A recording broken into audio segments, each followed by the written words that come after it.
Allez, troisième et dernière période de ce numéro de la Grande Team. Et on va tout de suite parler de ce match entre le PSG et le FC Barcelone, puisque ce soir, le Paris Saint-Germain et le FC Barcelone s'affrontaient dans le cadre des huitièmes de finale de la Ligue des Champions de l'UEFA. Eh bien, on va voir ce qui s'est passé. Et c'est Jojo qui va tout nous expliquer. Ah ben, on espérait une remontada, mais bon. Vous espériez une remontada? Bon, les supporters du Barça espéraient une remontada, mais c'est pas fait. Quand vous dites on, ça vous inclut dedans? Bon, nous tous, parce que voilà, on est là, on veut voir le spectacle. Bon jeu, on veut voir du spectacle. Le spectacle, donc, voilà. Une remontada comme ça, là, moi, ça allait me plaire. Mais bon, il n'y a rien eu à un match normal. Un pénalty manqué par Messi, un but marqué par ce même Messi. Un but marqué de l'autre côté par le redoutable joueur qui est Mbappé. C'était un beau match, mais finalement, Barcelone éliminé. Et puis voilà quoi. En tout cas, bon courage encore aux supporters du Barça. Et puis félicitations aux supporters du Paris Saint-Germain. Vous dites? Donc, a bien dormi. Oui, effectivement. On est des supporters, on a des supporters maison, hein. Voilà, des personnes que j'étais le nom, mais en tout cas, ce soir-là, ça sera vraiment une nuit mouvementée. Bon, alors dans tout ce qu'il a dit là, voilà, ce qu'on doit retenir, c'est que donc le PSG et le FC Barcelone se sont quittés sur un match nul, un but partout, et ce qui élimine forcément le FC Barcelone de cette édition donc de la Ligue des Champions. Réaction? Ronaldo éliminé, Messi éliminé. Ah ben. Mais ils ont un destin commun. Hein. Effectivement. Ils s'adorent, ils s'aiment. Quand un fait quelque chose, l'autre doit répéter. Bon, finalement, ce match était déjà plié à l'aller avec cette victoire du Paris Saint-Germain au Camp Nou 4-1. Ça allait être très difficile pour le FC Barcelone, surtout avec la forme du moment. Hier, on espérait, moi particulièrement, je voyais plus peut-être cette équipe du FC Barcelone essayer de remonter la pente, même si c'était compliqué. Mais bon, finalement, ça ne s'est pas fait, puisque le PSG, quand même, est dans une bonne forme, surtout avec l'arrivée de Mauricio Pochettino. Beaucoup de choses ont changé dans cette équipe du Paris Saint-Germain.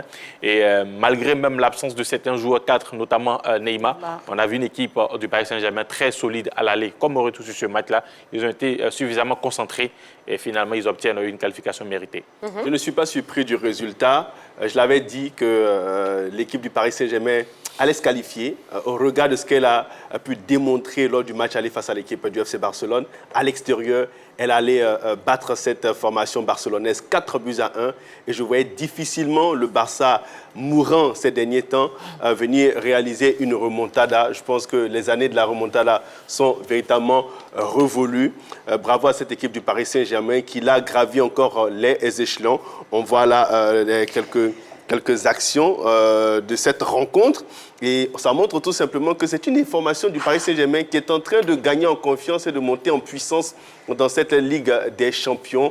Elle a réussi là à descendre la formation du FC Barcelone. C'est une bonne chose. Ça renforce encore un peu plus la sûreté, l'assurance de cette équipe du Paris Saint-Germain. Il va falloir compter avec elle jusqu'à la fin. En tout cas, il faut dire merci aussi au gardien du PSG parce que, vous voyez, il a contré la remontada parce qu'il y avait tellement de tirs qui venaient de part et d'autre. Il a réussi à tout enlever. Et bien, en tout cas, le PSG était vraiment en sécurité puisqu'il y a un gardien qui fait beaucoup de travail derrière aussi. Puisque, franchement, ce match, on l'a regardé avec une équipe de PSG qui avait beaucoup de peur. Ils ont joué comme le Coton Sport, mais voilà, effectivement, ils ont joué avec beaucoup de peur au ventre. Comme les cotons-laits. Voilà, comme les cotons-laits, ils ont joué avec beaucoup de peur. Ils n'ont pas été trop offensifs. Effectivement, ils n'ont pas été trop offensifs. Ils ont beaucoup défendu. Mais Dieu merci, il y a quelqu'un qui s'appelle Mbappé derrière, le Camerounais. Le Français. D'origine camerounaise. D'accord. Alors, quelques infos aussi concernant donc, cette rencontre entre le Barça et le Paris Saint-Germain et le Barça.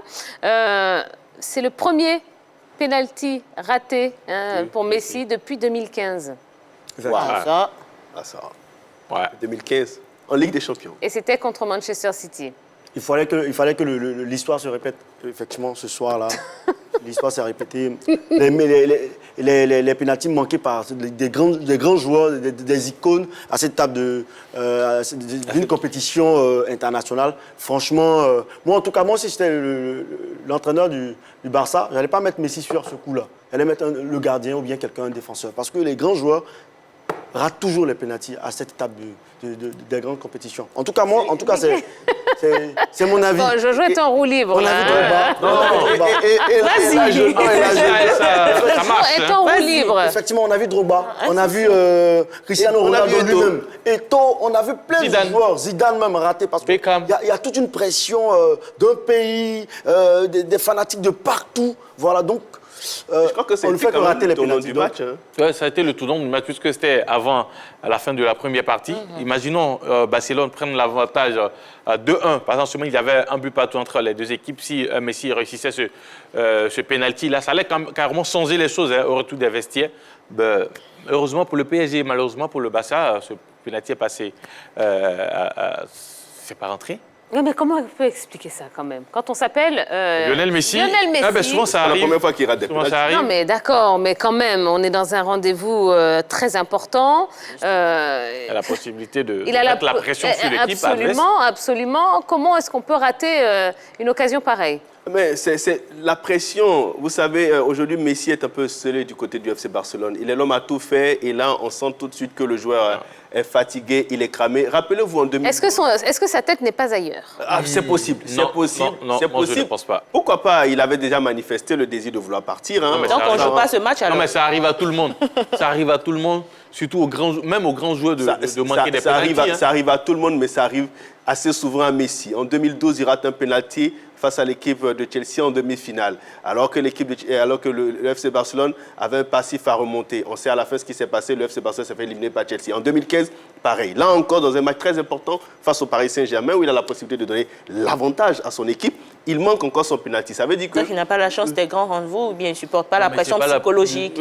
Mais Messi, quand même, a déjà inscrit des pénaltys face à des grands clubs, à des moments très importants aussi. On n'a pas dit le contraire, voilà. mais là, depuis un certain temps, comme je le disais, ça arrive à tous les grands joueurs. C'est arrivé à Messi, donc voilà, on va passer. Le PSG devait se qualifier, le PSG est qualifié. C'est ce qu'on retient. Bon, alors, autre information concernant cette rencontre, c'est que Kylian Mbappé est le plus jeune joueur devant Lionel Messi, a marqué 25 buts en Ligue des Champions. Commentaire? Oh. Ouais, incroyable. Bravo pour... Dans les années à venir, on aura quand même ce duel. C'est vrai, on a eu le duel Ronaldo-Messi, mais dans les années à venir, on aura ce duel Mbappé, peut-être Haaland ou un autre joueur qui est en train de monter aussi. Aujourd'hui, Mbappé est considéré, je ne sais pas comment le dire, mais on enlève Mbappé quand même de sa génération, des joueurs de sa génération, puisqu'il y a Sancho, il y a Haaland, il y a Rashford, il y a Mbappé qui est carrément comparé au Neymar, au Hazard, parce qu'après la génération Ronaldo-Messi, on a une autre génération intermédiaire avant de trouver celle de Mbappé. Mais carrément, on enlève le français pour le mettre à côté des Messi, des Ronaldo. Ça montre que le jeune français monte en régime et il prend de l'envergure dans cette équipe du PSG. La question maintenant, est-ce qu'il va rester au PSG? Parce que déjà, les deux gros que nous avons là, le Real de Madrid et le FC Barcelone, quand même, lui font les yeux doux. Est-ce que Mbappé, dans l'une de ces équipes-là, ne remportera pas le Ballon d'Or? Ça aussi, ça reste la grosse interrogation. Et surtout que du côté de Paris, on a du mal pour l'instant à le faire prolonger. On verra comment ça va se passer. Allez, dans l'autre match de la soirée, Liverpool-Leipzig. Eh bien, Liverpool s'est imposé 2-0. But de Salah et un but de Salah et un but de Mané. Il respire un peu, puisqu'en championnat, ça ne va pas du tout. Si défaites d'affilée en championnat, il faut la Ligue des Champions quand même pour cette équipe de Liverpool de pouvoir respirer. Ils en profitent. Au match aller, ça a été le même score, au match retour. Et on espère qu'au niveau de la Ligue des Champions, ils vont pouvoir respirer. Sinon, en championnat, c'est vraiment difficile pour cette équipe de Liverpool qui a été battue récemment, on le rappelle, par l'équipe de Fulham en but à 0 sur sa pelouse. Il ne reste que la Ligue des Champions à cette équipe de Liverpool pour sauver sa saison. On espère qu'elle va jeter toutes les forces dans cette bataille-là, dans cette compétition pour aller, pourquoi pas, essayer au moins d'arriver en finale. Mais ce sera très, très difficile au regard de la forme que nous présente l'équipe des Reds ces derniers temps. Mais cette victoire est un ouf de soulagement au moins pour Jürgen Klopp qui peut-être va s'appuyer sur cette victoire pour essayer de retrouver des succès en championnat. Moi, je suis un peu déçue quand même. Leipzig nous avait fait rêver la saison dernière. Oui. Et bon, on espérait quand même qu'ils allaient renouveler ces belles performances. Oui, il faut dire qu'il y a beaucoup de joueurs qui revenaient de blessures du côté de Leipzig avec son entraîneur Julian Nagelsmann. Et l'équipe a du mal à retrouver sa bonne forme de l'année dernière. Et c'est un peu difficile. En championnat, parfois, ils perdent des matchs contre des petites équipes.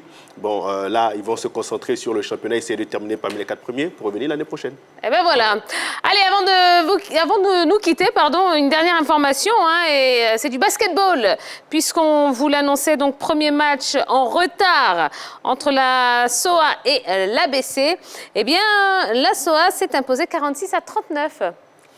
On en parlera. On garde les commentaires, peut-être pour demain.